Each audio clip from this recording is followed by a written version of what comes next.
down his eyes like to have stepped in or a dowager, long withering out a young man's revenue. For days will quickly seek themselves in nights, for nights will quickly turn away from time, and then the moon, like his summer bow, new then heaven, shall behold my cross lilies. Go, Philostrate, stir up the Athenian youth of merriments, awake the pert and nimble spirit of mirth, turn melancholy forth to funerals, the pale companion is not for our calm. Balda, I wound thee with my sword, I won thy love doing the injuries, but I will wed thee in another key, with pomp, with triumph, and with revelry.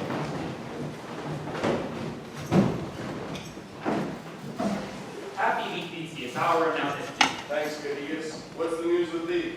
Full of vexation come I with complaint against my child, my daughter Hermia. Stand forth, Demetrius.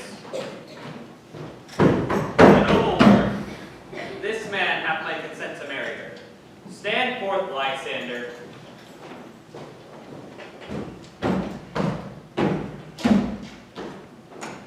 My gracious Duke, this man hath bewitched the bosom of my child. Thou, Lysander, thou hast given her rhymes and interchanged love tokens with my child. Thou hast by moonlight sung with feigning voices verses of feigning love and stolen the impression of her fantasy. Bracelets of thy hair, rings, gauds, conceits, knacks, trifles, nosegays, sweetmeats, messengers of prevailment and unmarked youth. With cunning hast thou filched my daughter's heart and turned her obedience, which is due to me, the stubborn marchioness. If be it so, she will not hear before your grace consent to marry with Demetrius. I beg the ancient privilege of Athens. As she is mine, I may dispose of her, but she'll either be to this gentleman or to her death, according to our law immediately provided in that case. What say you, Hermia? Be advised, fair maid, to you your father should be as a god, one who composed your beauties, yea, and one to whom your was a form and wax. By him imprinted, and within his power to leave the figure or disfigure. Demetrius is a worthy gentleman. So is Lysander. In himself he is, but in this kind, wanting your father's voice, the other must be held the worthier. I would my father looked with my eyes. Rather your eyes must with his judgment look. I do entreat your grace to pardon me. I know not by what power I am made bold, nor how it may concern my modesty. In such a presence here to plead my thoughts, I do beseech your grace that I may know the worst that may befall me in this case. I refuse to wed Demetrius. Either to die the death, or to abjure forever the society of men.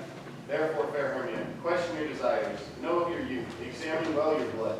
Whether, if not you yield your father's choice, you can endure the livery of a nun, her eye to be in shady cloistered mew, to live a barren sister all your life, chanting faint hymns to the cold, fruitless moon. Thrice blessed they, the masters, their blood to undergo such maiden pilgrimage. But earthlier happy is the rose distilled, than that which withering on the virgin thorn, grows, lives, and dies in single blessedness.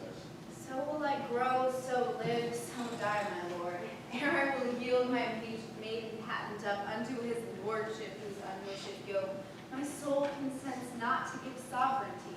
Take time to pause, and by the next new moon, the sealing day betwixt my love and me in an everlasting bond of fellowship, upon that day, either prepare to die for disobedience to your father's will, or else to wed Demetrius as he would, or on Diana's altar to protest for high austerity and a single life. Relent, sweet Hermia. And Lysander, yield thy crazy title to my certain right. You have her father's love, Demetrius. Let me have Hermia's. Do you marry him? Scornful Lysander, true, he hath my love, and what is mine, my love shall render him. And she is mine, all my right of her I do estate unto Demetrius. I am, my lord, as well derived as he, as well possessed. My love is more than his. My fortunes every way is fairly ranked, if not with vantage as Demetrius. And, which is more than all these boasts can be, I am beloved of beauteous Hermia. Why then should not I prosecute my right? Demetrius, I'll vouch to his head, made love to Neater's daughter Helena, and won her soul. And she, sweet lady, devoutly dotes in idolatry upon this spotted and inconstant man. I must confess that I've heard so much, and with Demetrius thought to have spoke thereof, but being overfull of self-affairs, my mind did lose it. But Demetrius, come, and come, Aeneas, I have some private schooling for you both. For you, fair Hermia, look you arm yourself and fit your fancies to your father's will, or else the law of Athens yields you up. By no means you may extend your to death or to a vow of single life. Come, my swallow, what cheer, mother? Demetrius and Aeneas, go along. I must employ you in some business against our nuptial, and confer with you something nearly that concerns yourselves. Duty and desire we follow you.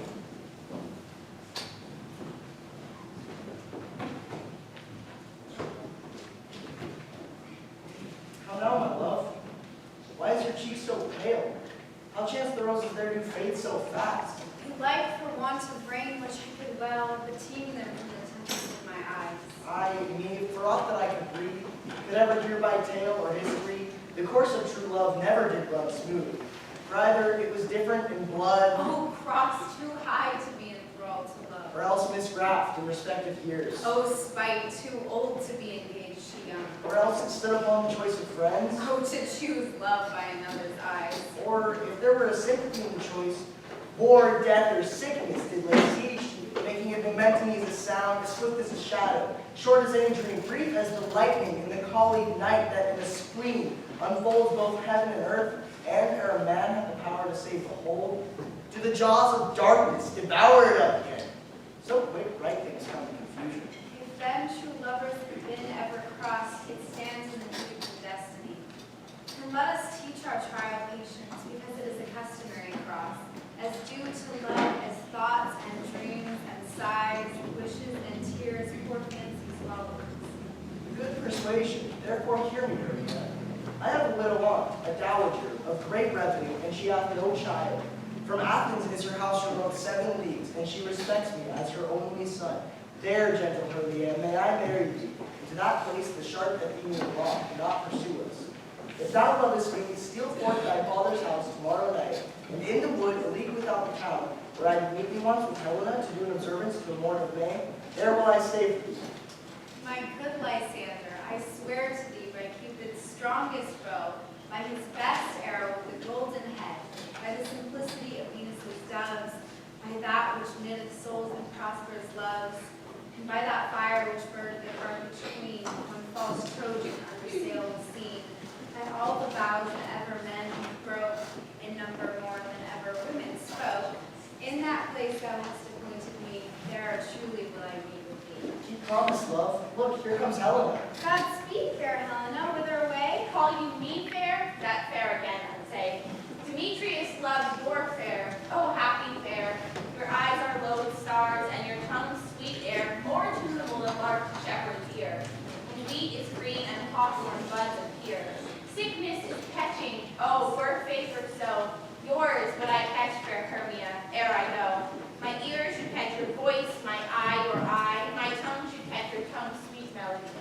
Were the world mine, Demetrius invaded, the rest I give to thee you translated. Oh, teach me how you look, and with what art you sway the motion of Demetrius' heart. I frown upon him, yet he loves me still. Oh, that your frowns would teach my smile such skill. I give him curses, yet he gives me love. Oh, that my prayers in such affection do. The more I hate, the more he follows me. The more I love, the more he hateth. His folly, Helena, is no fault of mine. None but your beauty, for that fault of mine. Take comfort, you no more shall see my face. For Lysander and myself shall fly this place. Before the time I did Lysander see, it seemed Athens is a paradise to me. Oh, then what graces in my love do dwell, if he had turned to heaven into a hell. Helen, to you our minds we will unfold. Tomorrow night, when Phoebe doth behold her silver visage in the watery glass, decking with liquid pearl on the bladed grass, a time when lovers' flights doth still conceal, through Athens' gates we have devised to steal. And in the wood where often you and I, upon green primrose beds were wont to lie, emptying our bosoms of their hands so sweet, there my Lysander and myself shall meet. Thence from Athens turn away our eyes, to seek new friends and stranger companies. Farewell, sweet playfellow. Pray thou for us, and good luck grant thee thy Demetrius. Keep word, Lysander, we must starve our sight from lovers' food tomorrow. I will, my Hermia. Helena, adieu, as you on him, Demetrius, do it on you.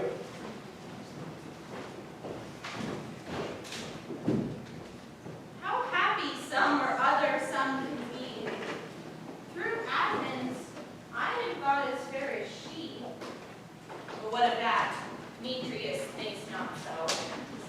And he will not know what he do know.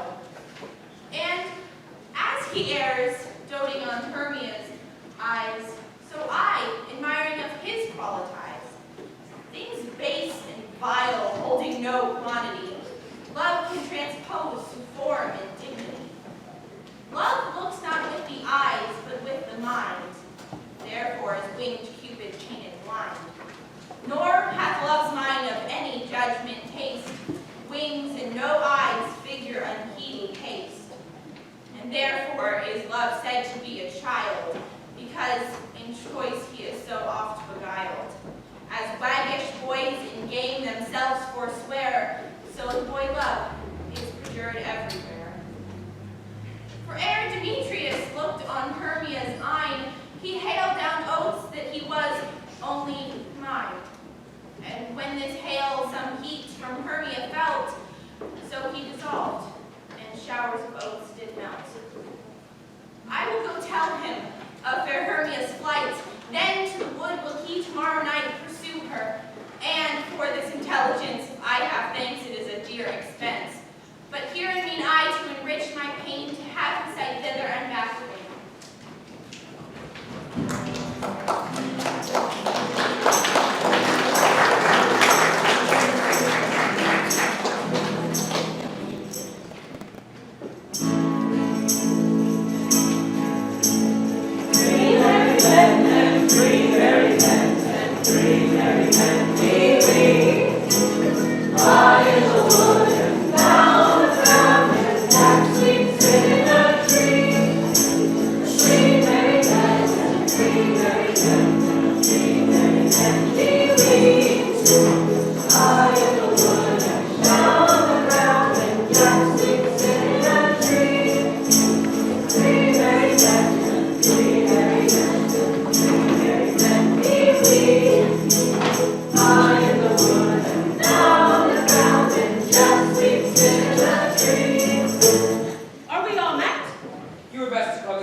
Masters, if we should find the ladies out of their ways, they are no indiscretion but to hang us.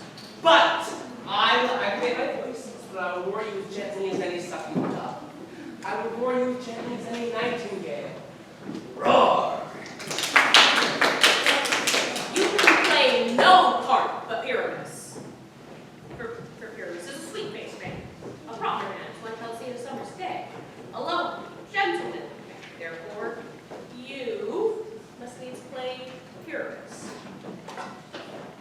Well, I will undertake it. What beard would I best to play? Why, what you will. I will discharge you in either your straw-colored beard, your orange tawny beard, your purple ink-grained beard, or your French crown-colored beard, your hair-fit yellow. Some of your French crowns have no hair at all, and then you play bareface. But masters, here are your cards, and I do request, entreat you, desire you, and beg you to calm them before tomorrow night, and then meet me in the palace woods, a mile about town by moonlight. For if we are to meet in the city, we shall be dogged with company and have our devices known. In the meantime, I shall draw veiled properties such as our playboys. I pray you fail me not. There we will meet and rehearse with obscenely and courageously. Take pains to be perfect. Adieu. At the Duke's oath, we meet.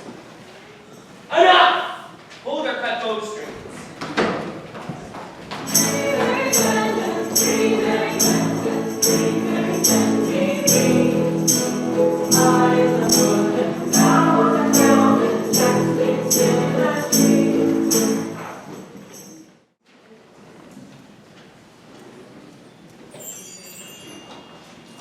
How now, spirit?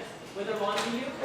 Over hill, over dale, through a bush, through a briar, over park, over hill, through a flood, through a fire. I do wander everywhere, swifter than the moon's sphere, and I serve my fair queen. To do her orbs upon the green, the cowslips tall with their pencilers beam with their gold coat spots and streak. Those be lilies, fairy fingers, in freckles with their sabers. I must go seek some dewdrops here and hang a pearl in every cowslip's ear. Farewell, thou spirits, I'll be gone. The queen and all her elves come here anon. The king doth keep his revels here tonight. Take heed the queen not come within his sight, for Oberon is passing fell and wrath, because that she has for attendant hath a lovely boy, stolen from an Indian king. She never had so sweet a changeling. Jealous Oberon would have the child, knight of his train to trace the forest wild. But she, perforce, withholds the loved boy, crowns him with flowers and makes him all her joy. Now they never meet in grove or green, by fountain clear or spangled starlight's sheen. But they did swear so that all their elves for fear creep into acorn cups to hide them there. Either I am asleep or shade in the making fire, else you're that shrewd and maker sprite called Robin Goodfellow. Are you not he that frights the maidens of the village trees, skimp milk, and sometimes linger in the corn and fruitless Mr. Breakfast House Frenchman? And sometimes make the drink to bear no harm, misled night wanderers laughing at their harm, those that hobgoblin call them sweet cup, do their work and they shall have their blood. Are you not he? Thou speakest aright. I am that merry wanderer of the night. I jest to Oberon to make him smile, when I a fat and bean-fed horse beguile, neighing in likeness of hilly foal, and sometimes lurk I in a gossip's bowl, in very likeness of a roasted crab, and when she drinks, against her lips I do bob, and on her withered dewlap pour the ale, the wisest aunt, telling the saddest tale, and sometimes where 3-foot stool mistaketh me. Then slip I from her bum, and down topples she, and "Tailor!" cries, and falls into a cough, and then the whole choir hold their hips and laugh, and waxen in their mirth, and knees, and swear. A merrier hour was never wasted there. But room, Harry, here comes Oberon. And here my mistress, for that he were gone.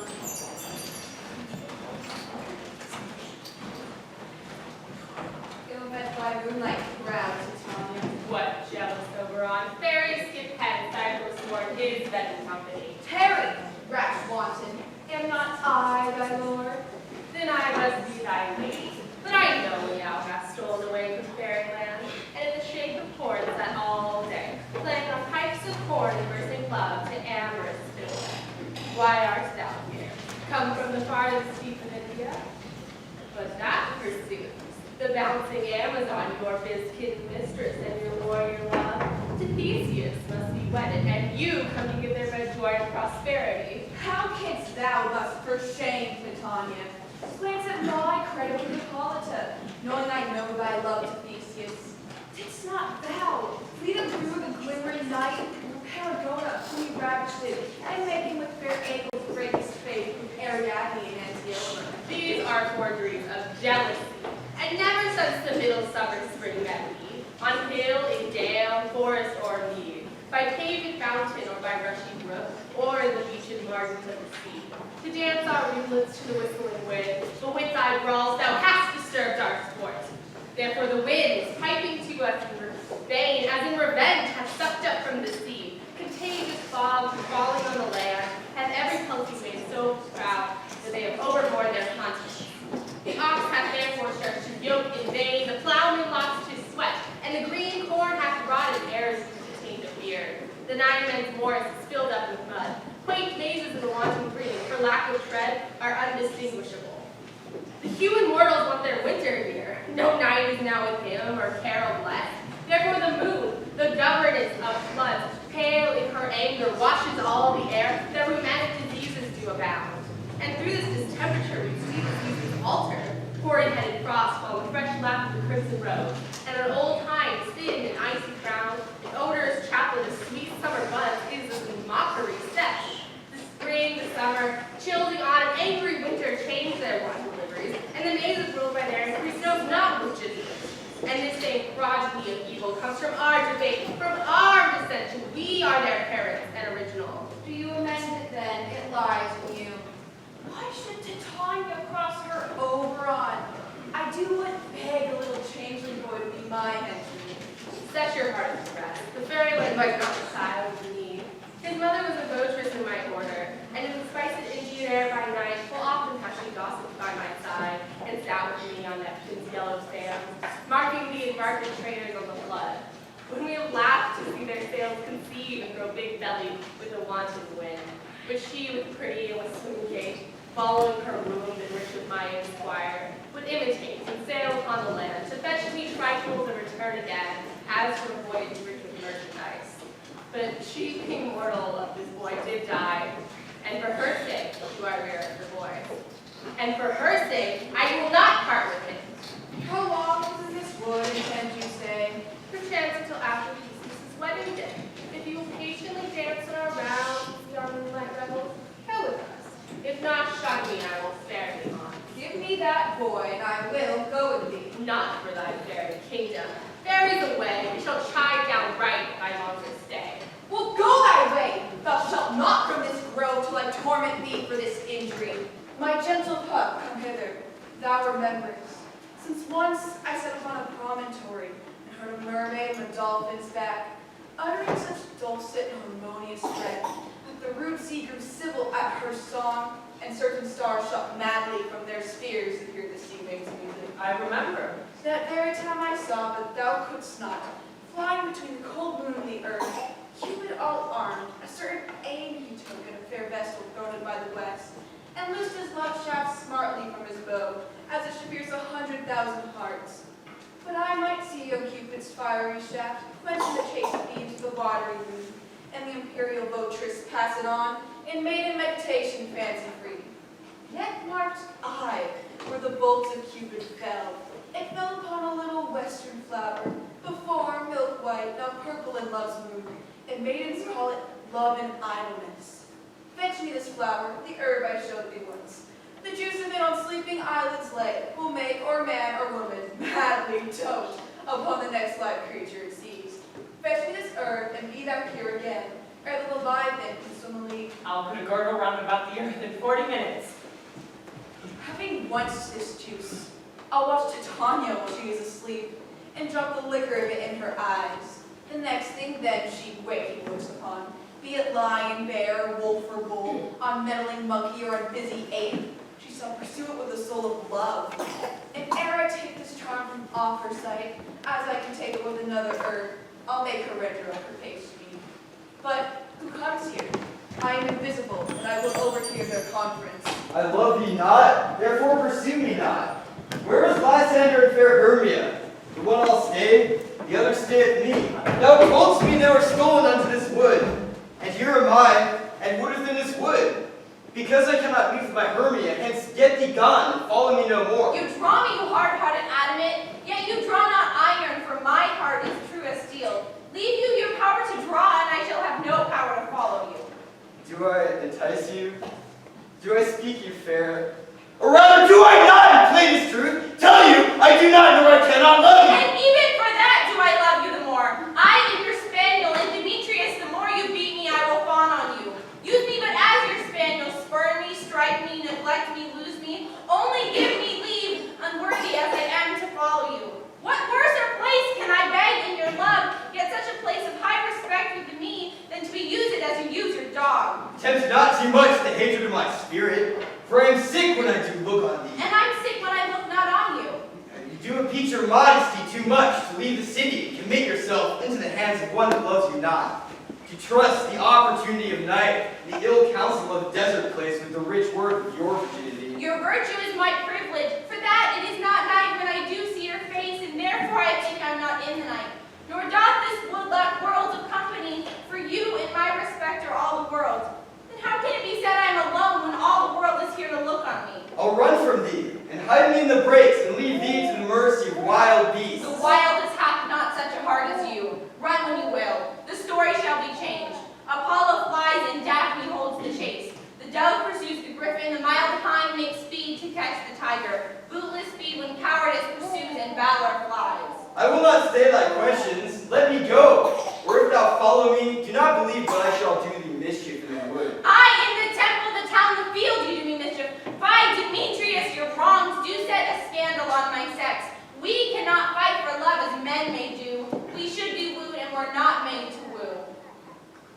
I'll follow thee and make a heaven of hell to die upon the hand I love so well. Fare thee well, nymph, ere you do leave this grove. Thou shalt fly him, and he shall seek thy love. Hast thou the flower there? Welcome, wanderer. Aye, there it is. I pray thee, give it me. I know a banker, where the wild thyme blows, where oxlip and nodding violet grows, quite over canopy with luscious woodbine, with sweet musk roses and with eglantine. There sleeps Titania some time of the night, lulled in these flowers with dances and delight. And there the snake throws her enameled skin, weed wide enough to wrap a fairy in. With the juice of this I'll streak her eyes, and make her full of hateful fantasies. Take thou some of it, and seek through this grove. A sweet Athenian lady is in love with a disdainful youth. Anoint his eyes, but do it when the next thing he espies may be the lady. Thou shalt know the man by the Athenian garments he hath on. Affect him with some care that he may prove more fond on her than she upon her love. And look thou meet me ere the first cock crows. Fear not, my lord, your servant shall do so.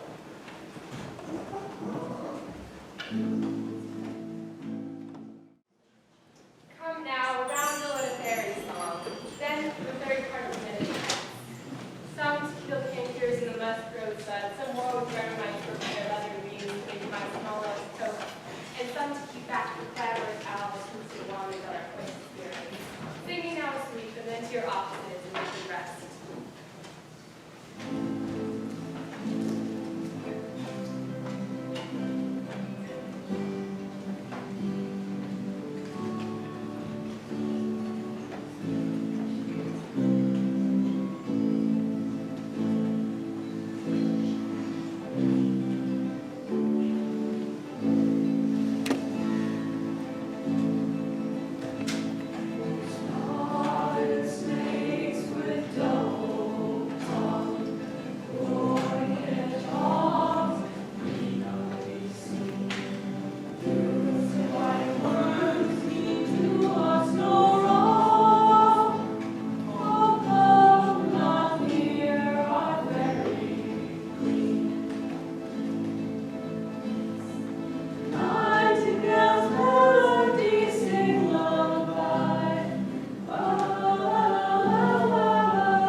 cease when thou dost wake.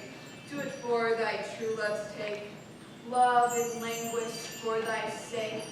Be it ounce or cat or bear, hard or boar with bristling hair.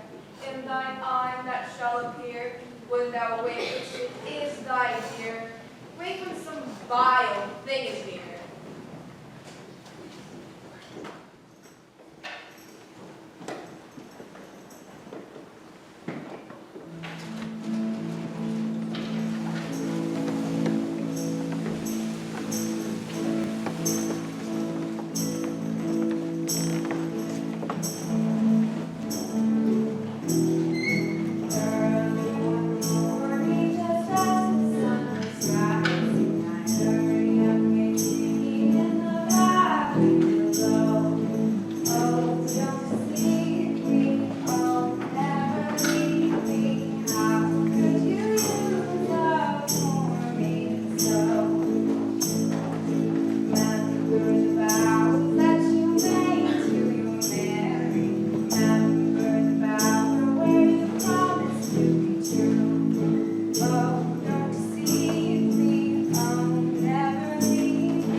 If so, my eyes are oftener washed than hers. No,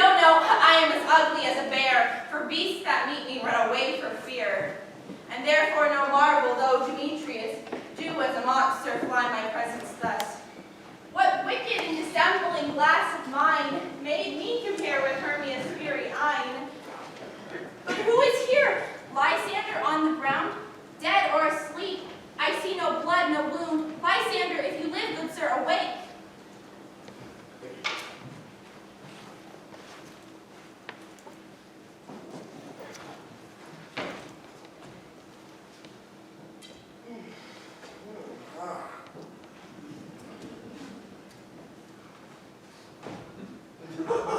Run through fire I build for thy sweet sake, transparent Helena. Nature shows art that through thy bosom makes me see thy heart. Where is Demetrius? Oh, how fit a word is that vile name to perish on my soul. Do not say so, Lysander, say not so. What though he love your Hermia, Lord, what though? Yet Hermia still loves you, then be content. Content with Hermia? No, I do repent. The tedious minutes I with her have spent, not Hermia, but Helena I love. Who would not change a raven for a dove? The will of man is by his reason swayed, and reason says that you are the worthier maid. Things growing are not yet ripe till their season. So I, being young, till now not ripe to reason. Touching now the point of human skill, reason becomes the marshal to my will, which leads me to your eyes, where I overlook love's story written in love's richest book. Wherefore was I to this keen mockery born, when at your hands did I deserve this scorn?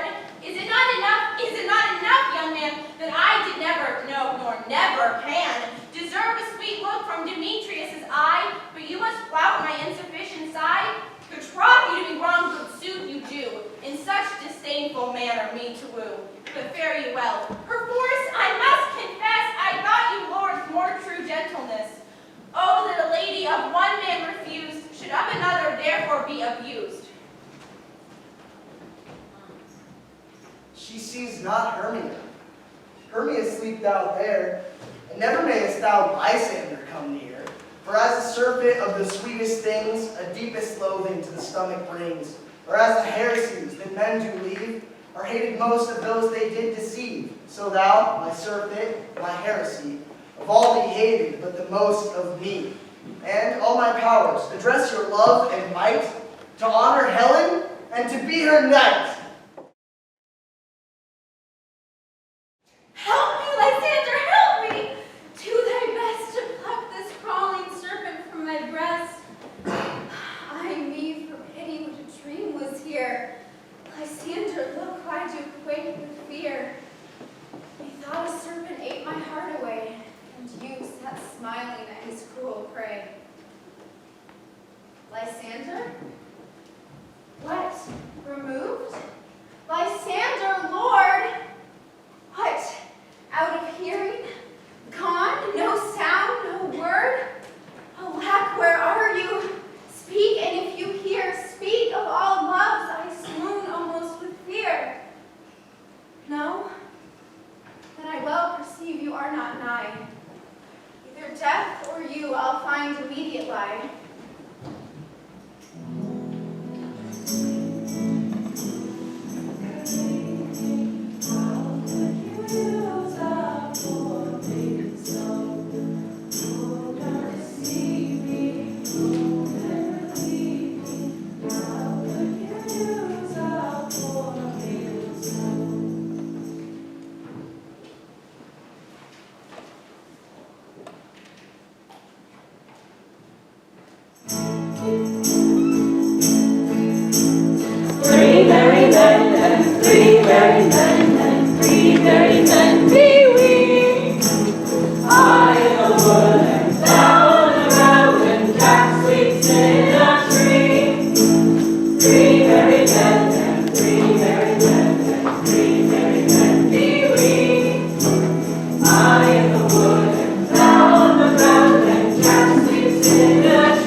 points.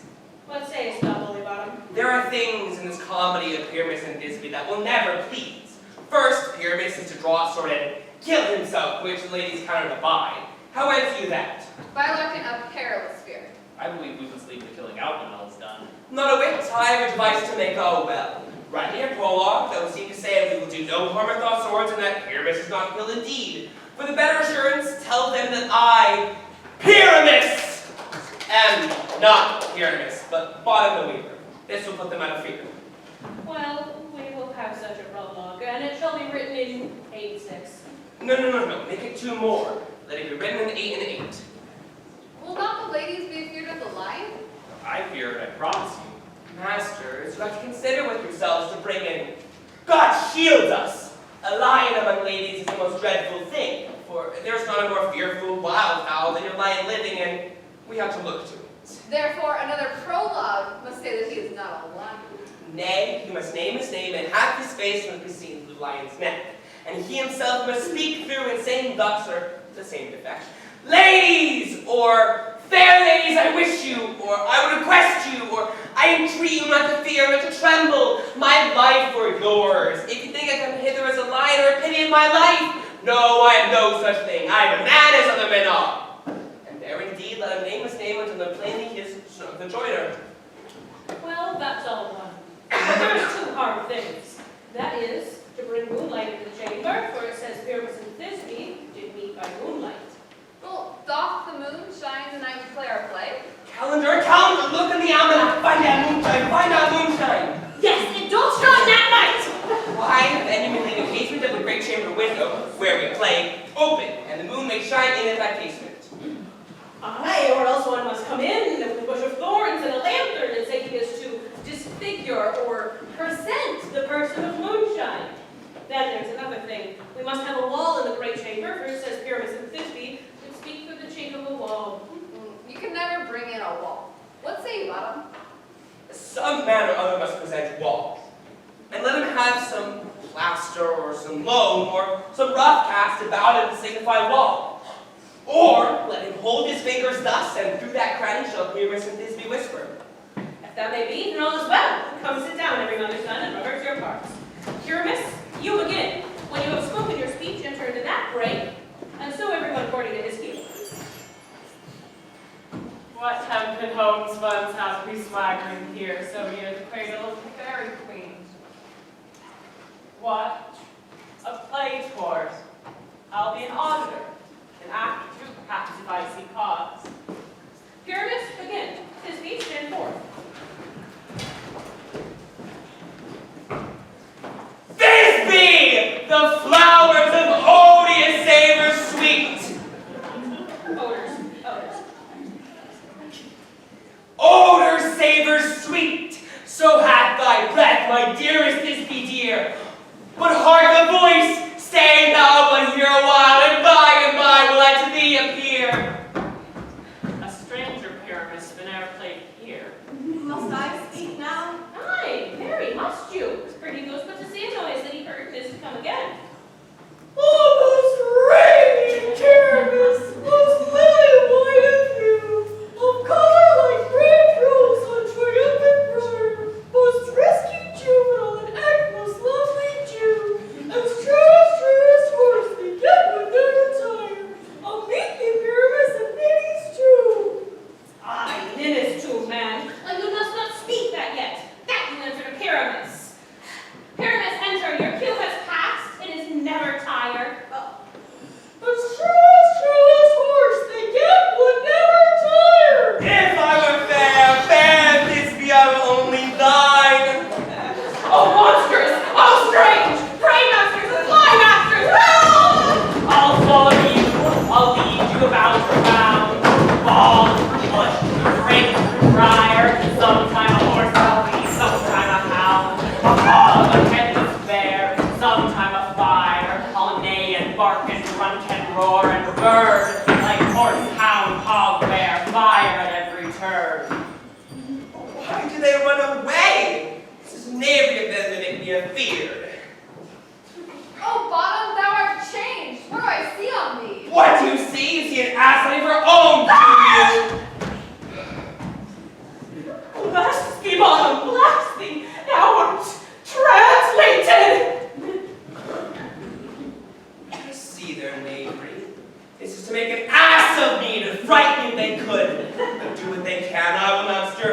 place, I'd walk up and down here and I would sing to the ditch of here I am not afraid.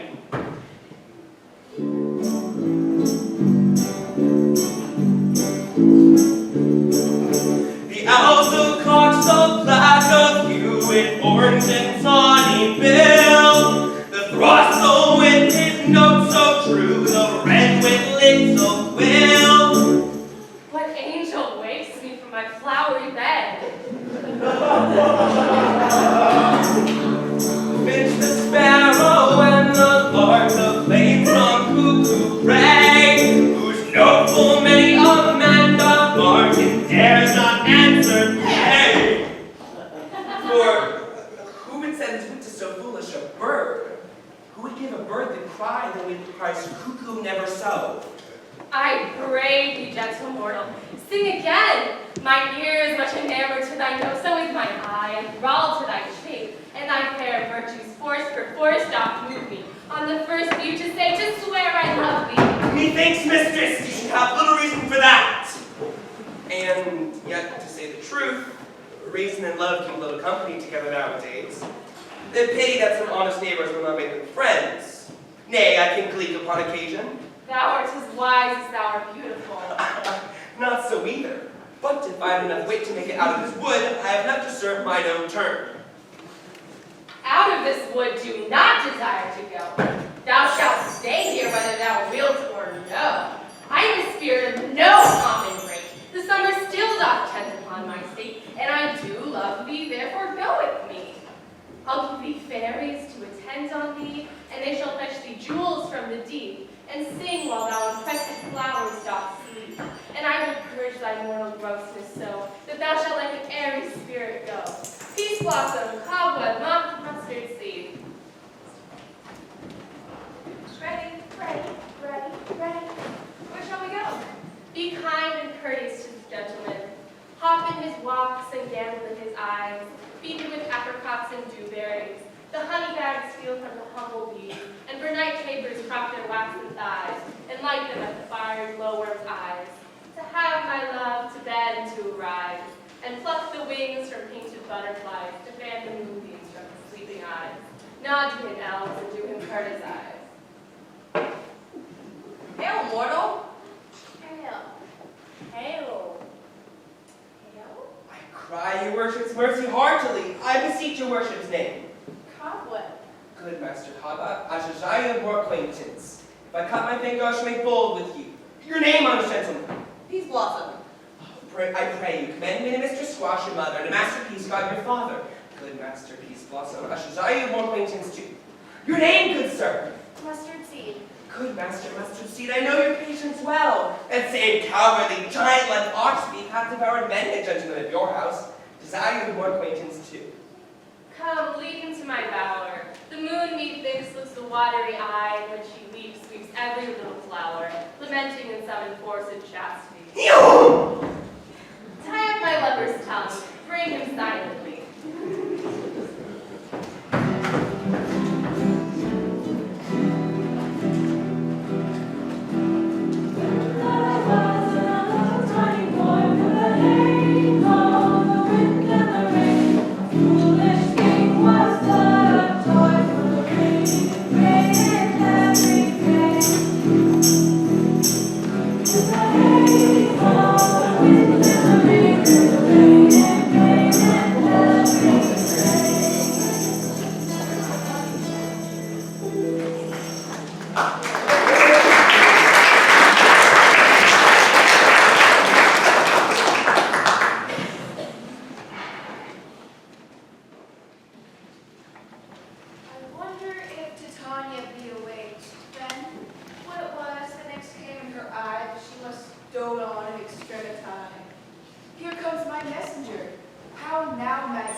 forsook his scene, and entered in a fray.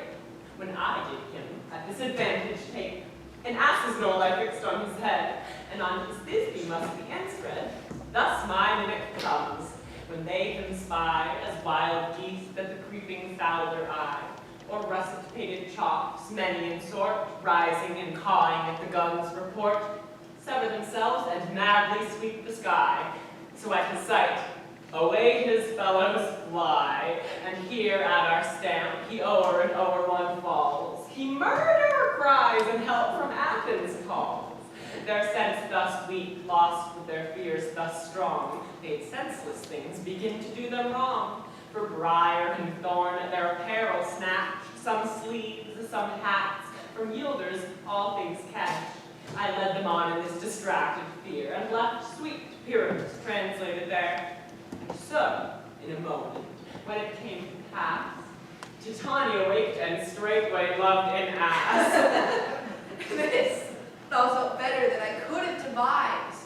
But hast thou yet latched the Athenian's eyes with the love juice, as I did bid thee do? I took him sleeping, that is finished too, and the Athenian woman by his side, that when he waked, of course, she must be eyed. Stand close.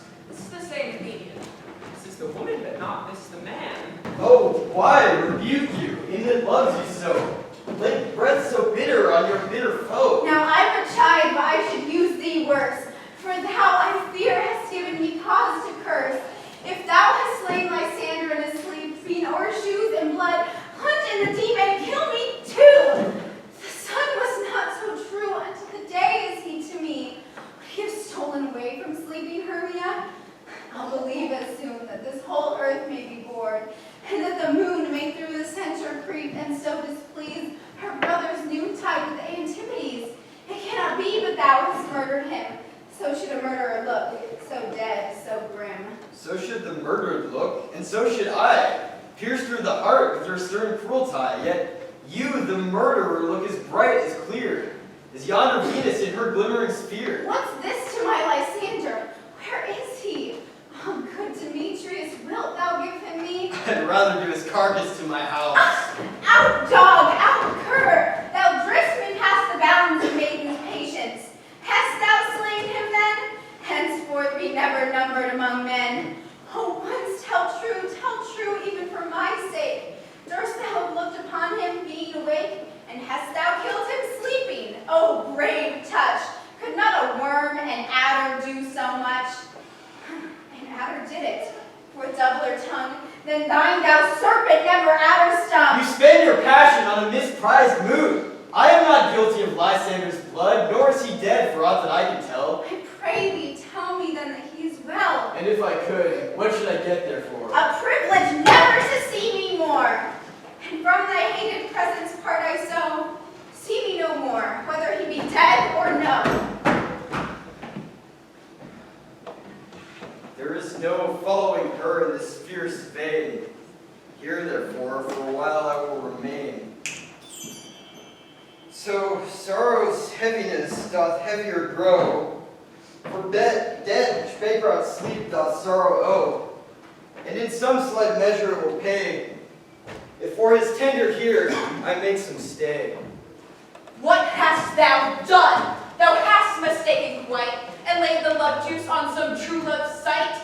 Of thy misprision must perforce ensue. Some true love turned, nor false turned true. Then fate rules that one man holding troth, millions fail confounding of one oath. About the wood go swifter than wind, and Helena of Athens look thou find.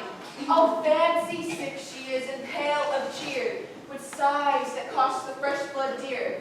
By some illusion, see thou bring her here. I'll charm his eye if she do appear. I go, look how I go, swifter than arrow from the Tartar's bow. Flower of this purple dye, hit with Cupid's archer eye, sinking apple of his eye, one his love he doth espy. Let her shine his glorious eye, as the Venus of the sky. When thou wakest, if she be by, beg of her for remedy. Captain of our fairy band, Helena is here at hand, and the youth mistook by me, pleading for a lover's fee. Shall we their fond pageant see? Lord, what fools these immortals be! Stand cause Demetrius to awake. And two will at once woo one. That must needs be sport alone. Those things that do best please me, that fall auspiciously. Why should you think that I should woo in scorn? Scorn and derision never come in tears, and look, when I vow, I weep and vow so born in their nativity, all truth appears.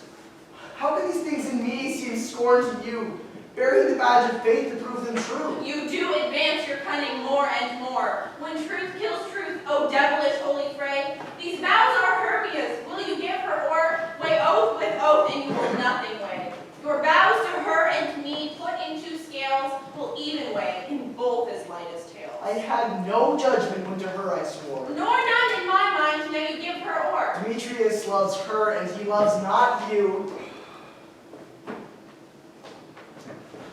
Oh, Helen, goddess, nymph, perfect, divine. To what, my love, shall I compare thine eye? Crystal is muddy, oh how ripe in show. Thy lips, those kissing cherries tempting grow. That pure congealed white high Tara snow, fanned with the eastern wind, turns to a crow. When thou holdst up thy hand, oh let me kiss this princess of pure white, the seal of bliss. Oh spite, oh hell, I see you all are bent to set against me for your merriment. If you were civil and knew courtesy, you would not do me thus much injury. Can you not hate me, as I know you do, but you must join in souls to mock me too? You both are rivals in love, Hermia, and now both rivals to mock Helena. A trim exploit, a manly enterprise, to conjure tears up in a poor maid's eyes with your derision. None of noble sort would so offend a virgin and extort a poor soul's patience, all to make you sport. You are unkind, Demetrius. Be not so, for you love Hermia. This you know I know. And with all goodwill and all my heart, in Hermia's love do I yield you up my part, and yours in Helena to me bequeath, whom I do love and will do to my death. Never did mockers waste for idle breath. Lysander, keep that Hermia. I will not. For if e'er I loved her, all that love is gone. My heart to her but is guest-wise sojourned, and now to Helen is it home returned, there to remain. Helen, it is not so. Disparage not the faith thou dost not know, lest to thy peril thou buy it dear. Look where thy love comes, yonder is thy dear. Dark night that from the eye his function takes, the ear more quick of apprehension makes, wherein it doth impair the seeing sense, and pays the hearing double recompense. Thou art not by mine eye, Lysander, found, mine ear, I thank it, brought me to thy sound. But why unkindly didst thou leave me so? Why should he stay who loved, but pressed to go? What love could press Lysander from my side? Lysander's love that would not let him bide. Fair Helena, who more engilds the night than all yon fiery eyes and O's of light. Why seekest thou me? Could this make thee know the hate I bear thee made me leave thee so? You speak not as you think. It cannot be. Oh, she is one of this confederacy. Now I perceive they have conjoined all three to fashion this false sport in spite of me.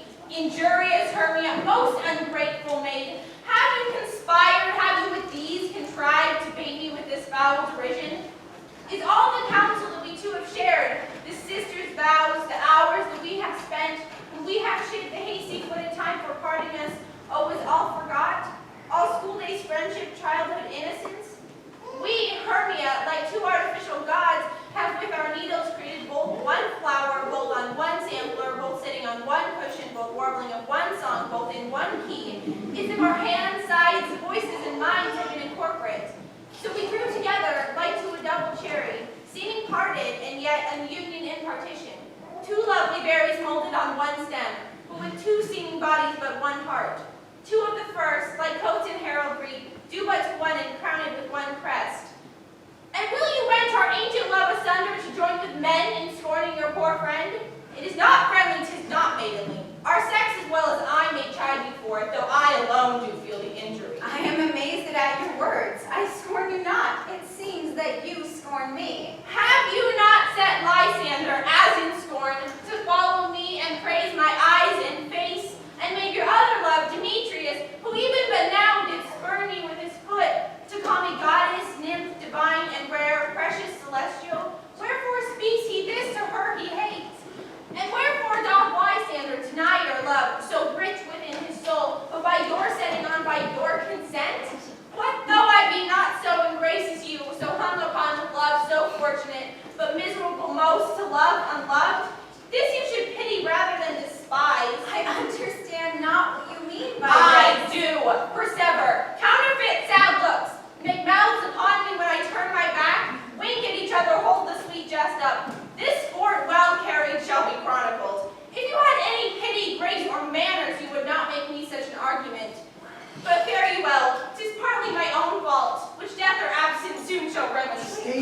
gentle Helena, hear my excuse, my love, my life, my soul, fair Helena. Oh, excellent! Sweet, do not scorn her so. These she cannot treat, I can compel. Thou canst compel no more than she entreat. Thy threats have no more strength than her weak prayers. Helena, I love thee by my life and I do. I swear by that which I will lose for thee, to prove in false that says I love thee not. I say I love thee more than he can do. If thou say so, withdraw and prove it too. Quick, come! Lysander, where to tends all this? Away, you Ethiop! No, you'll seem to break loose. Take on as you would follow, but yet come not. You are a tame man. Go! Hang off, thou cat, thou bird, vile thing, let loose, or I will shake thee from me, like a serpent. Why are you grown so rude? What changes this sweet love? Thy love, out, Tommy Trotter, out! Out, both medicine, oh hated potion, hence! Do you not jest? Yes, sooth, and so do you. Demetrius, I will keep my word with thee. I would have had your bond, for I perceive a weak bond holds you. I'll not trust your word. What, should I strike her, harm her, kill her dead? Although I hate her, I'll not hurt her so. What? Can you do me greater harm than hate? Hate me wherefore? Oh me, what news, my love? Am not I Hermia? Are not you Lysander? I am as fair now as I was erewhile, since night you left me. Yet, since night you left me. Why can you left me? Oh, the gods forbid. In earnest, shall I say? I, by my life, and never did desire to see thee more. Therefore, be out of hope, of doubt, of question. Be certain, nothing truer. 'Tis no jest that I do hate thee. Love, Helena. Oh, me. You juggler, you canker blossom, you thief of love. What, have you come by night and stolen my love's heart from him? Fine, if a having no modesty, no maiden shame, no touch of bashfulness, what will you tear impatient answers from my gentle tongue? Fie, you counterfeit, you puppet, you! Puppet? Aye, that way goes the game. Now I perceive that she hath made compare between our statures. She hath urged her height, and with her personage, her tall personage, her height forsooth, she hath prevailed with him. And are you grown so high in his esteem? Because I am so dwarfish and so low. How low am I, thou painted maypole? Speak! How low am I? I am not yet so low, but that my nails can reach unto thine eyes. Pray you, though you mock me, gentlemen, let her not hurt me. I was never cursed. I have no gift at all in truishness. I'm a right maid for my cowardice. Let her not hurt me. You may think that because she's something lower than myself that I can match her. Lower? Part again! Hermia, do not be so bitter with me. I ever more did love you, Hermia. Did ever keep your counsels, never wronged you. Save that, in love unto Demetrius, I told him of yourself into this wood. He followed you, for love I followed him, but he hath chid me hence and threatened me to spurn me, strike me, nay, to kill me too. So will you let me quiet go? To Athens will I bear my folly back and follow you no further. Let me go, you see how simple and how fond I am. Why get you gone? Who is it that hinders you? A foolish heart that I leave here behind. What, with Lysander? With Demetrius! She shall not harm thee, Helena. No, sir, she shall not, though you take her part. Oh, when she's angry, she is keen and shrewd. She was a vixen when she went to school, and though she do but little, she is fierce. Little again? Nothing but low and little. Why will you suffer her to flout me thus? Let me come to her. Get you gone, you minimus of hindering knotgrass maid, you bead, you egg You are two fishes in her path. That scorns your services, let her alone. Speak not of Helena, take not her part. For if thou dost intend so little show of love to her, thou shalt abide it. Now she holds me not. Now follow, if thou darest, to try whose right, of thine or mine, is most in Helena. Follow? Nay, I'll go with thee cheek by Jove!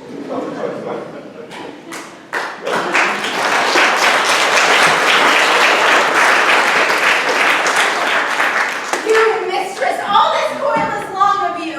Nay, go not back. I will not trust you, I nor longer stay in your cursed company. Your hands than mine are quicker for a fray. My legs are longer, though, to run away.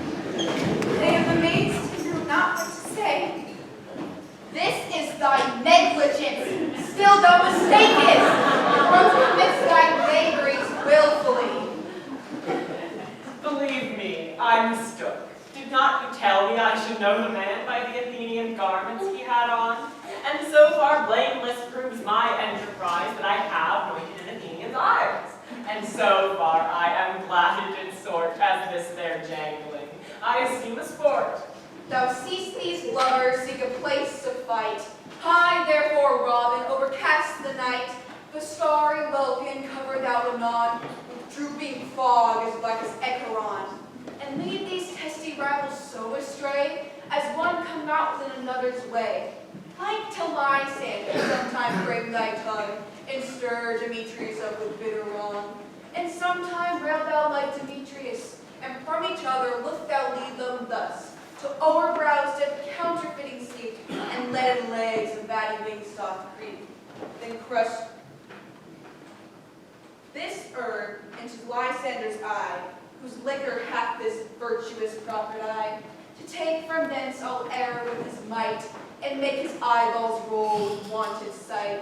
When they next wake, all this derision shall seem a dream and fruitless vision. Then back to Athens to the lovers wed, with league whose day till death shall never end.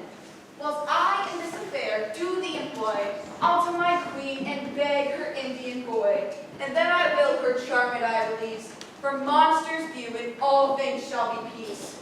My fairy lord, this must be done with haste. Tonight swift dragons cut the clouds full fast. Yonder shines Aurora's harbinger, at whose approach ghosts wandering here and there, troop home from churchyards, damned spirits all, and in crossways and floods have burial. Already to their wormy beds are gone, for fear lest day should look their shames upon. They willfully themselves exile from light, must I consort black-browed night. But we are spirits of another sort. I, with the morning's love, have oft made sport, and like a forest through the groves may tread, even till the eastern gate all fiery red, opening on Neptune with fair blessed beams, turns into yellow gold his salt green streams. But notwithstanding, haste, make no delay, we may effect this business yet ere day. Up and down, I will lead them up and down. I am feared in field and town. Goblin, lead them up and down. Here comes one. Where art thou, proud Demetrius? Speak thou now. Here, villain, drawn and ready. Where art thou? I will be with thee straight. Then follow me to greater ground. Lysander, speak again, thou coward, thou runaway. Art thou fled? Speak. In some bush? Where dost thou hide thy head? Thou coward, art thou bragging to the stars, telling the bushes that thou lookest for wars and wilt not come? Come, recreant, thou child, I'll whip thee with a rod. He is defiled that draws a sword on thee. Yea, art thou there? Follow my voice, we'll try no manhood here.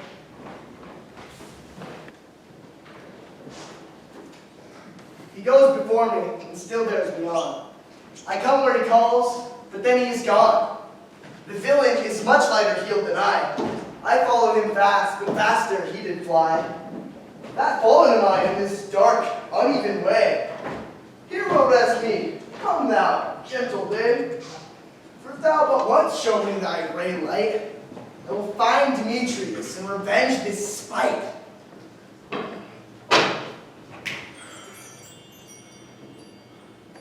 Ho, ho, ho, coward! Why comest thou not? Abide me, if thou darest, for well I wot. Thou runnest before me, shifting every place, and darest not stand nor look me in the face. Where art thou now?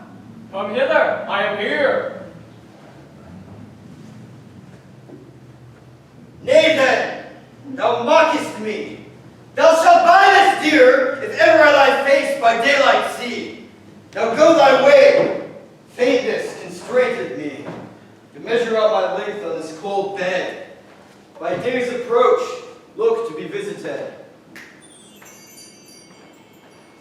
O weary night, O long and tedious night, abate thy hours. Shine comforts from the east, so that I may back to Athens by daylight, from these that my poor company detest. And sleep, that sometimes shuts up sorrow's eye, steal me a while from mine own company. Yet for three comes one more, who of both kinds makes up four. Here she comes, cursed and sad. Cupid is a knavish lad, thus to make poor females mad. Never so weary, never so in woe. Bedabbled with the dew and torn with briars, I can no further crawl, no further go. My legs can keep no pace with my desires. Here will I rest me till the break of day. Heaven's shield Lysander, thinking and pray.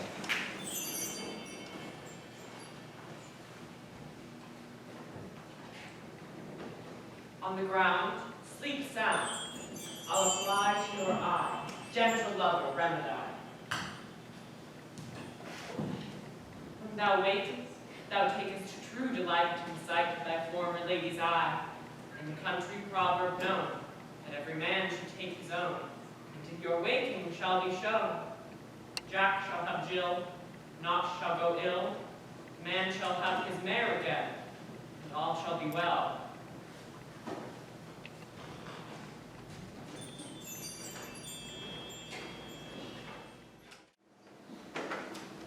Come, sit thee down upon this flowery bed, while I thy amiable cheeks do coy, and stick musk roses in thy sleek smooth head, my gentle joy. Where's Peace Blossom? Ready, Scratch white head, Peace Blossom. Where's Monsieur Cobweb? ready. Monsieur Cobweb, good Monsieur. Get your weapons in your hand and kill me a red tumblebee on the top of a thistle. And, good Monsieur, bring me the honey bag. Do not fret yourself, come up to the action, Monsieur. And, good Monsieur, have a can of honey bag, break not. I would be loath to have you overflow with the honey bag, Senor. Where's Monsieur Mustard Seed? Ready. Monsieur Mustard Seed, give me your courtesy, good Monsieur. What's your will? Nothing other than to help cavalry cog to scratch. I must to the barber's, for methinks I'm marvelous hairy about the face. And I have such a tender ass that my hair do but tickle me and I must scratch. Well, wilt thou hear some music, my sweet love? I have a reasonable good ear in music. Let's hear the tongues and the bones. Or say, sweet love, what thou desirest to eat? Really a pack of provender. I could munch your good dry oats. And methinks I have a great desire to a bottle of hay. Good hay, sweet hay, hath no fellow. I have a venturous fairy that shall seek the squirrel's hoard and fetch thee new nuts. No, but I would rather have a handful or two of dried peas. But, I pray you, let none of the people stir me. I have an exposition of sleep come upon me. Sleep thou, and I will wind thee in my arms. Fairies, be gone, be always away. So doth the woodbine the honeysuckle gently entwist, the Athena eyes thee so, and rings the barking fingers of the owl. Oh, how I love thee, how I dote on thee.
Robin, seest thou this sweet sight?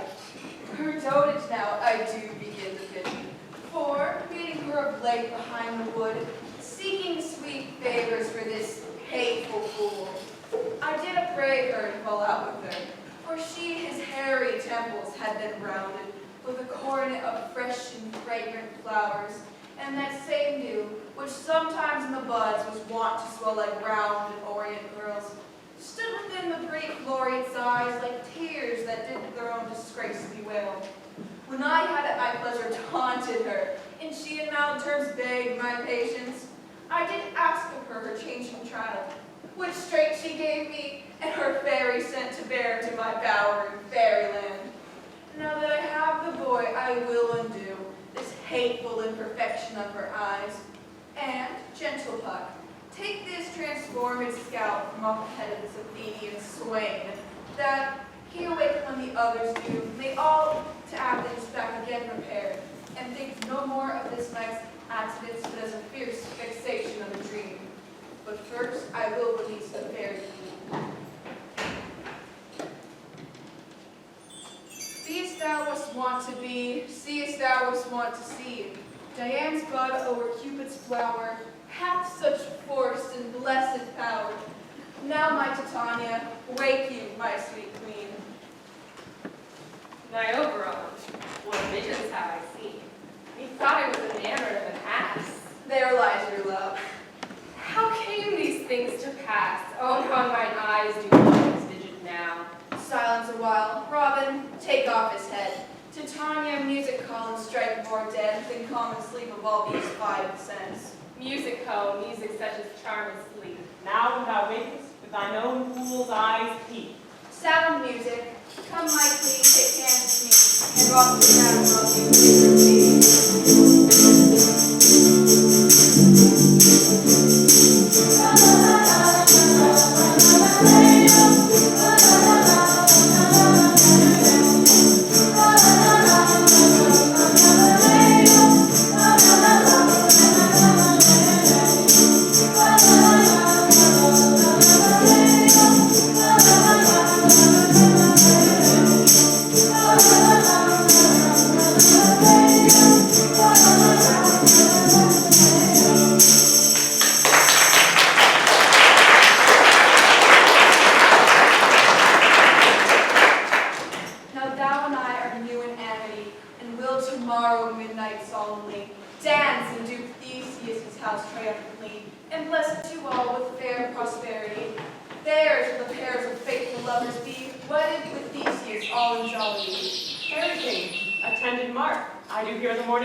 Then, my queen in silence sad, trip we after the night's shade, we the globe can compass soon, swifter than the wandering moon.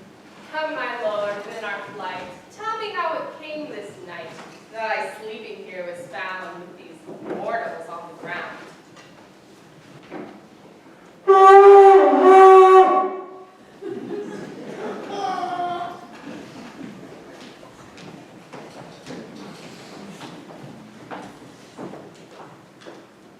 Go, one of you, find out the forester, for now our observation is performed. And since we have the bower of the day, my love shall hear the music of my hounds. Uncouple in the western valley. Let them go, dispatch, I say, and find the forester. We will, fair queen, up to the mountain's top, and mark the musical confusion of hounds and echo in conjunction. I was with Hercules and Satanus once, when in the wood of Crete they bade the bear of house of Sparta. Never did I hear such gallant chiding for, besides the groves, the skies, the fountains, every region near seemed all in mutual cry. I never heard so musical discord, such sweet thunder. My hounds are bred out of the Spartan kind, so fluid, so sanded. Their heads are hung with ears that sweep away the morning dew. Crook-kneed and dew-lapped, like Thessaline bulls, slow in pursuit, but matched in mouth like bells, each under each. A cry more tunable was never hollowed to, in Crete, in Sparta, nor in Thessaly. Judge when you hear it, but soft. What nymphs are these? My lord, this is my daughter here asleep, and this is Lysander, and this Demetrius is, and this is Helena, Neither's Helena. I wonder if they're being here together. No doubt they rose up early to observe the rite of May. and hearing our intent, came here in grace of our solemnity. But speak, Aegis, is not this the day that Hermia should give answer of her choice? It is, my lord. Go, bid the huntsmen wake them with their horns.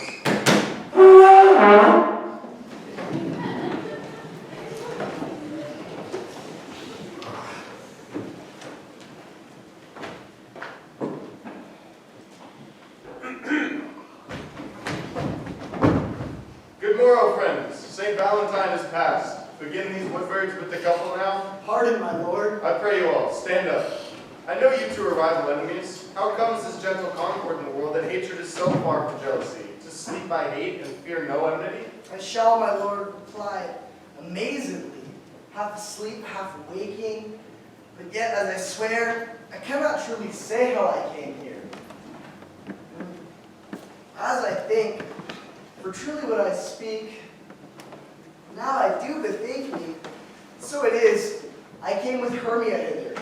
Our intent was to be gone from Athens, where we might, without the peril of Athenian law. Enough, enough, my lord, you have enough. I beg the law upon his head. They would have stolen away Demetrius, thereby to have defeated you and me. You of your wife, and me of my consent that she should be your wife. My lord, fair Helen told me of their stealth, of this their purpose hither to this wood. And I in fury hither followed them, fair Helena in fancy following me. But, my good lord, I wot not by what power, but by some power is my love to Hermia, melted as the snow. It seems to me now as the remembrance of an idol god, which in my childhood I did dote upon. And all the faith and the virtue of my heart, the object and the pleasure of mine eyes, only Helena. To her, my lord, was I betrothed, ere I saw Hermia. But like a sickness that I loathe this food. But, as in health, come to my natural taste, now I do wish it, love it, long for it, and will forevermore be true to it. Fair lovers, you are fortunately met. Of this discourse we more will hear anon.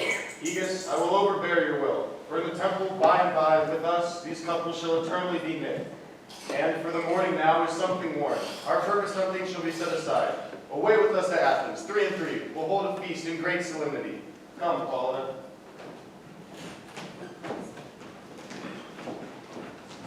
These things seem small and undistinguishable, like far-off mountains turned into clouds. Methinks I see these things with parted eye, when everything seems double. So many things, and I have found Demetrius like a jewel, mine own and not mine own.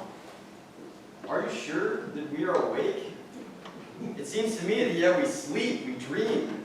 Did not the Duke come here and bid us follow him? Yea, and my father. And Hippolyta. And he did bid us follow to the temple. Why, then we are awake.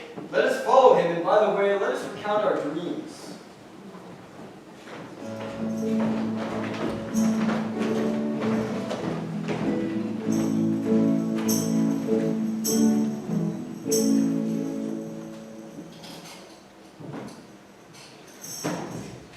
When my cue comes, call me and I will answer. My next is most fair pyramids.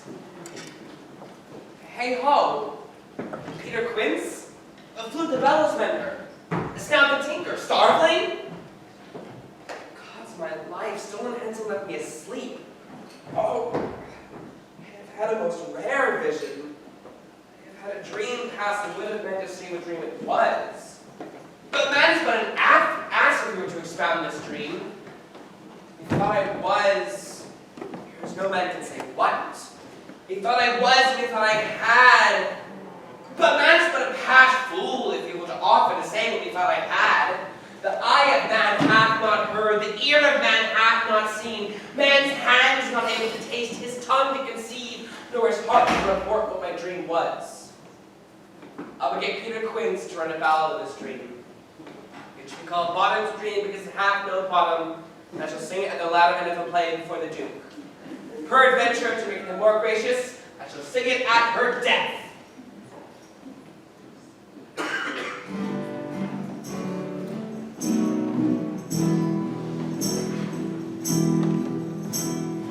What then is love but mourning?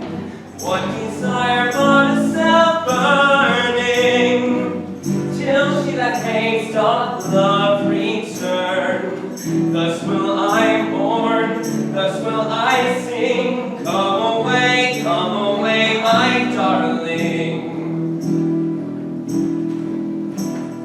Beauty is but a blooming, youth in its glory entombing. Time after while which none can stay. So come away, while thus I sing. Come away, my darling. Summer and winter faded, gloomy night, heavenly light shaded. Light to the moon are Venus' flowers, such are her hours. Then will I sing, come away, my darling.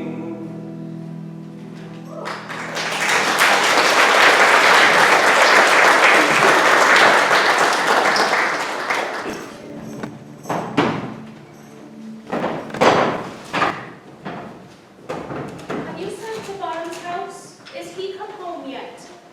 Cannot be heard of. Out of doubt he is transported. If he come not, then the play is marred. Goes not forward, doth it? It is not possible. There's not a man in Athens able to discharge Pyramus but he. Oh, we simply have the best wit of any handicraft in Athens. Aye, but he's very paramour for a sweet voice too. You must say paragon, and paramour is, God bless us, think of not. Masters! Oh, masters! The Duke is coming from the temple, and there were 2 or 3 more ladies more married. If her sport had gone forward, we all had been made men. Oh, sweet bully bottom, thus hath he lost 6pence a day during his life. He could not have skate 6pence a day, and the Duke could not have given it 6pence a day to play Pyramus. I'll be head. 6pence a day in Pyramus or nothing. Where are these lads? Where are these hearts? Oh, bottom! Oh, most courageous day, oh, most happy hour! Masters, I am to discourse wonders, but ask me not what, for if I tell you I am a true Athenian, I will tell you everything when it's about. Let us hear you speak, bottom! Not a word of me. All that I'm saying is the Duke hath dined. Get your apparel together, good strings to your beards, your ribbons to your pumps. We presently at the palace, every man look over his part. The short and the long is, our play is preferred! In any case, let this be out of clean linen, and let not him that plays the lion part his nails, that he shall hang out with the lion's claws.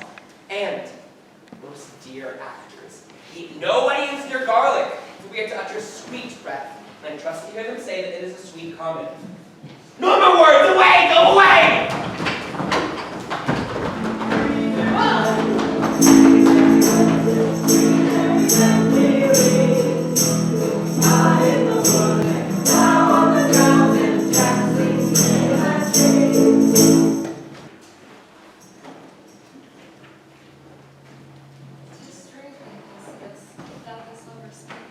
More strange than true. I never may believe these ancient fables, nor these fairy toys. Lovers and madmen have such seething brains, such shaping fantasies that apprehend more than cool reason ever comprehends. The lover, the lunatic, and the poet are of imagination all compact. One sees more devils than vast hell can hold. That is the madman. The lover, all is frantic, sees Helen's beauty in a brow of Egypt. The poet's eye, in a fine frenzy rolling, doth glance from heaven to earth, from earth to heaven. And his imagination bodies forth the forms of things unknown. The poet's pen turns them to shapes, and gives to airy nothing a local habitation and a name. Such tricks hath strong imagination, that if it would but apprehend some joy, it comprehends some bringer of that joy. Or in the night, imagining some fear, how easy is a bush supposed to bear. All the story of nights told over, and all their lights transfigure some together.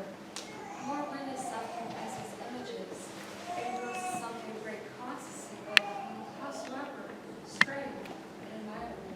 Here come the lovers full of joy and mirth. Joy, gentle friends, joy in fresh days of love accompany your hearts. More than to us, waiting your royal walks, your board, your bed. Come now, what mass, what music shall we have to wear away this long age of 3 hours between our after supper and bedtime? What revels are in hand? Where is our usual manager of mirth?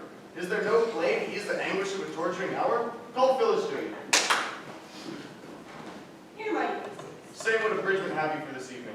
What mass? What music? How shall we beguile the lazy time if not with some delight? For as brief how many sports are read? Make your highness will see first. The battle with the centaurs, to be sung by an Athenian eunuch to the harp. Will none of that. That have I told my love and glory of my kinsman Hercules. The riot of the tipsy bacchanals, tearing the Thracian singer in their rage. That is an old device. It was played when I from Thebes came last to conquer. The thrice three muses, mourning for the death of learning, late deceased in beggary. That is some satire, keen and critical, not sorting of the nuptial ceremony. A tedious brief scene of young Pyramus and his lover Thisbe, very tragical murder. Tedious and brief, merry and tragical? That is hot ice and wondrous strange snow. How shall we find the concord of this discourse? Play there is, my noble lord, some 10 words long, which is as brief as I have known a play, but by 10 words, my noble lord, it is too long. For in all the play there is not one word added, one player fitted, and tragical, my noble lord, it is, for Pyramus therein doth kill himself, which, when I saw rehearsed, I must confess, made mine eyes water, but more merry tears and passionate loud laughter never shed. And what are they that do play it? Hard-handed men that work in Athens here, which never labored a day in their minds till now. And toiled their unbreathed memories against your nuptial. And we will hear it. No, my noble lord, it is not for you. It is nothing, nothing in the world unless you can find sport in their intents. Extremely stretched and conned with cruel pains to do you service. We will hear that play. For never anything could be amiss when simpleness and duty tendered. Go, bring them in, and take your places, ladies. I want not to see wretchedness overcharged, and duty to service carefully. Why, gentle sweet, you shall see no such thing. He says they do nothing this kind. The kinder we, to give them thanks for nothing. Our sport shall be to take what they mistake. And what poor duty cannot do, noble respect takes it in might, not merit. Where I have come, great clerks have proposed to greet me with premeditated welcomes. Where I have seen them shiver and look pale, make periods in the midst of sentences, brought their practiced accent in their fears, and in conclusion, dumbly have broke off, not paying me a welcome. Trust me, sweet, out of this silence, yet I picked a welcome. I read as much as from the rattling tongue of saucy and audacious eloquence. Love, therefore, and tongue-tied simplicity, in least speak most in my capacity. So please, your grace, the prologue is addressed. Let him approach.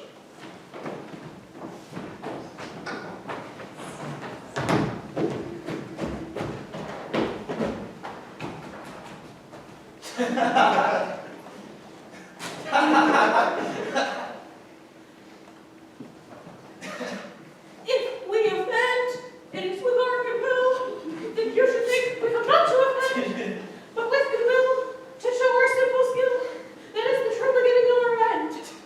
We do not come in minding to content you. Our true intent is all for your delight. We are not here, as you should here repent you, the actor's part hand, and by their show you shall know all that you are like to know. This fellow doth not stand upon points. Yet for his prologue like a rough colt, he knows how to stop. A good moral, my lord, it is not enough to speak, but to speak truth. Indeed, you have clear on this prologue like a child on the recorder. A sound could not go. His speech was like a tangled chain. Nothing impaired, but all disordered. Who's next?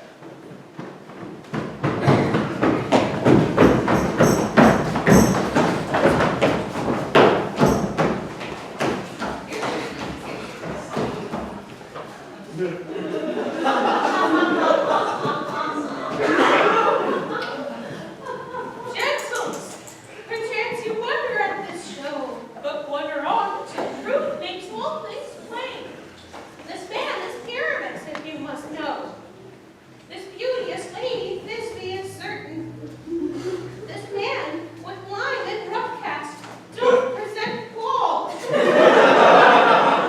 That vile law which did these lovers sunder, and through that wall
wall that I, one snout by name, present a wall. And as this wall, as I would have you think, had in it crannied hole or chink, through which the lovers Pyramus and Thisbe are to whisper very secret. This loom, this rough cast, this stone doth show that I am that same wall, the truth is so, and had in its cranny, bright and sinister, through which the fearful lovers are to whisper. Would you desire lime and hair to speak better? It is the wittiest partition that ever I heard discourse, my lord. Pyramus draws near the wall. Silence. Oh, grim look night, oh night with you so black. Oh night, whichever art when day is not. Oh night, alack, alack, alack. I fear my Thisbe's promises forgot. And thou, O wall, O sweet, O lovely wall, that standest between her father's ground and mine. Thou wall, O sweet, O lovely wall, show me thy chinks to blink through with mine eye. Thanks, courteous wall, Jove shield thee well to this. But what see I? No Thisbe do I see, O wicked wall, through whom I see no bliss. Cursed be thy stones for thus deceiving me. The wall, methinks, being sensible, should curse again. No, sir, he should not. Deceiving me is Thisbe's cue. She is to enter and uninspired through the wall.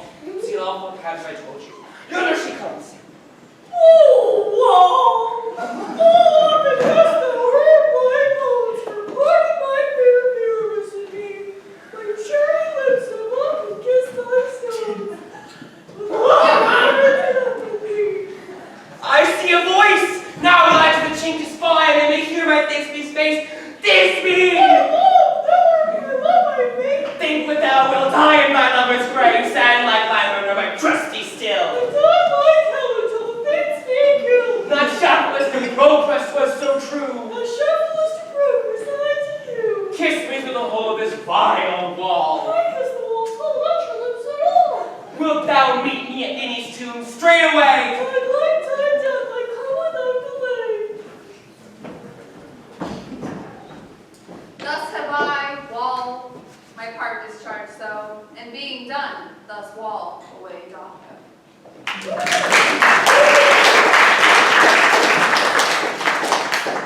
Now is the wall down between the two neighbors. No remedy, my lord. The walls are so willful to hear without warning. This is the silliest stuff that ever occurred. The best in this kind are but shadows, and the worst are no worse if imagination amend them. It must be your imagination then, not theirs. If we imagine no worse of them than they of themselves, they may pass for excellent men. Here come two noble beasts, a man and a lion. You whose ladies' gentle hearts do fear, the smallest, monstrous mouse that creeps on the floor, me now perchance doth quake and tremble here, as lion rough and wildest rage doth roar, that know that I, snug the joiner, am no lion's spell, nor else no lion's dam. For if I were to come into this place of strife, or pity on my life.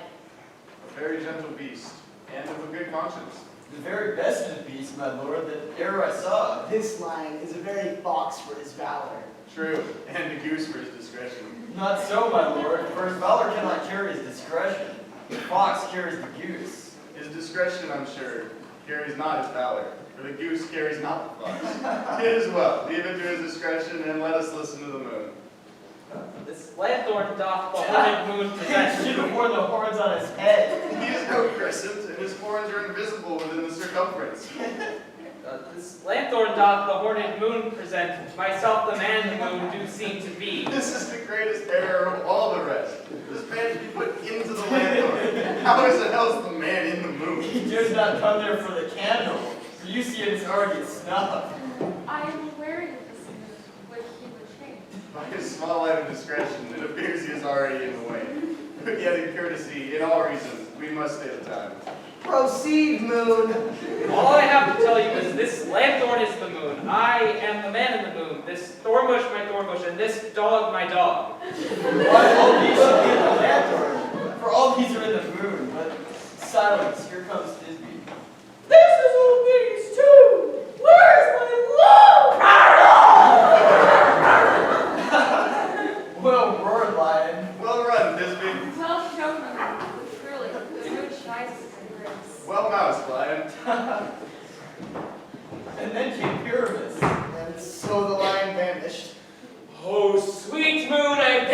thy sunny beams. I thank thee, moon, for shining out so bright, for by thy gracious golden glittering gleams, I trust to take if truest is besight. But stay, O spite! Unmarked for night, what dreadful dole is here? Eyes, you see, how can it be? Oh, dainty duck, oh dear, thy mantle good, what, stained with blood? Approach, ye fiery spell, fates come, cut, thud, and thrum, quell, crush, conclude, and quell! This passion and the death of a near friend would go near to make a man look sad. For sure my heart might pity the man. Oh, wherefore didst thou lie in frame, since lion and vile hath here devoured, my dear, which was the fairest dame, that lived, that loved, that liked, that looked with cheer. Come, tears confound, out sword and wound, the pap of Pyramus, I that left pap, where heart doth hop, thus die I, thus. Now I am dead, now I am fled, my soul is in the sky, tongue lose thy light, moon take thy flight, now die.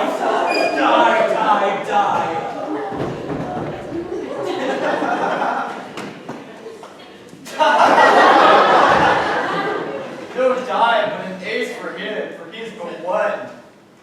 Less than an ace, man, for he is dead. He is nothing. The help of a surgeon he might recover, and yet prove an ass.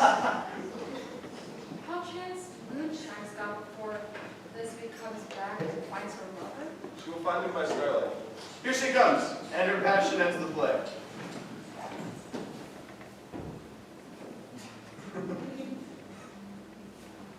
I hope she will be brief. Yeah, thus she means Gillis said. Asleep, my love! What dead my double? Pyramus arise! Speak! My dove? Dead, a tomb must cover thy sweet eyes. These lily lips, this cherry nose, these yellow castle cheeks are gone! Lovers they moan, his eyes were as green as leeks. Oh, sisters three, come to me! With hands as pale as milk, lay them in gore, since you have shore with shears his thread of silk. Tongue not a word, come trusty sword, come lay my breast in view. Farewell, friends, thus is the end. Adieu.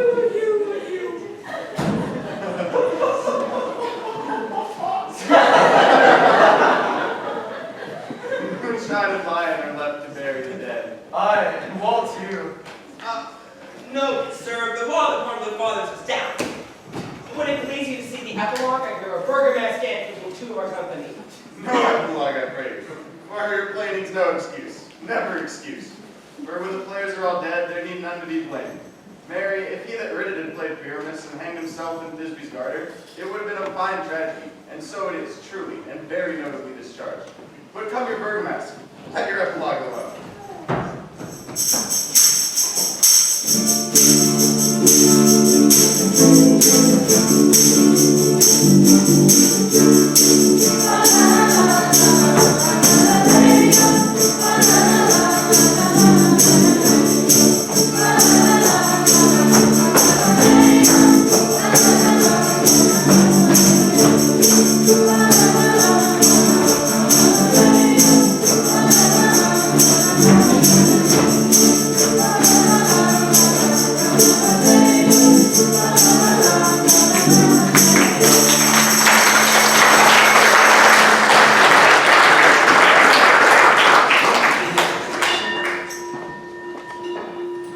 The iron tongue of midnight hath told 12. Lovers to bed, 'tis almost fairy time. I fear we shall outsleep the coming morn as much as we this night have overwatched.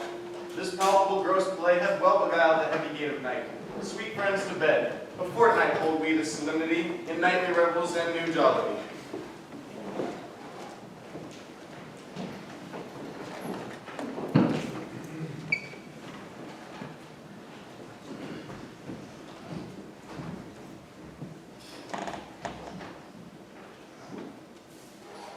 Now the hungry lion roars, the wolf howls at the moon. Those heavy plowmen snore, all the weary task forgotten. Now the wasted brands do glow. The screech owl, screeching loud, puts the wretch that lies in woe, remembrance of the shroud.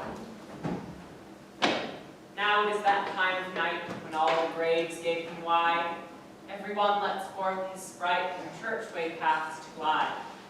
We fairies that do run by the triple Hickots team, from the presence of the sun, following darkness like a dream, now our frolic. Not a mouse shall disturb this hallowed house. I am sent with broom before, to sweep the dust behind the door.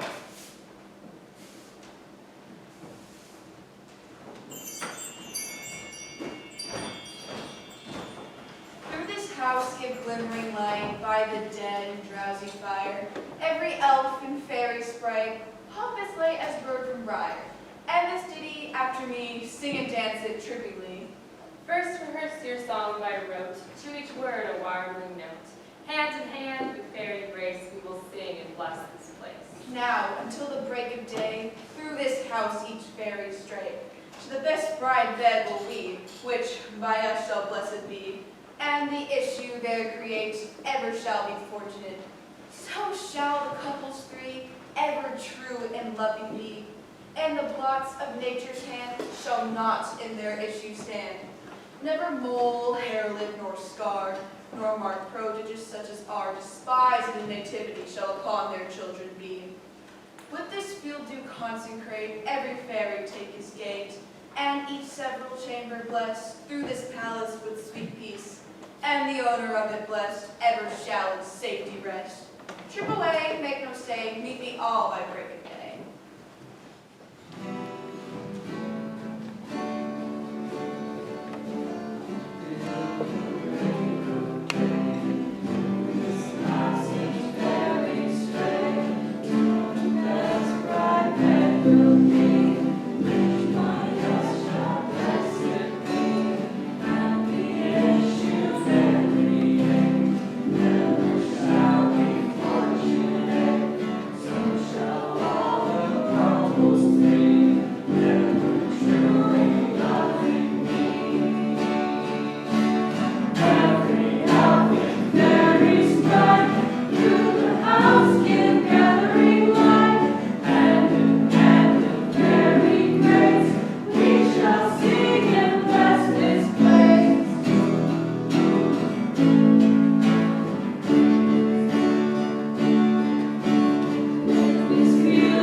Gentle, do not reprehend.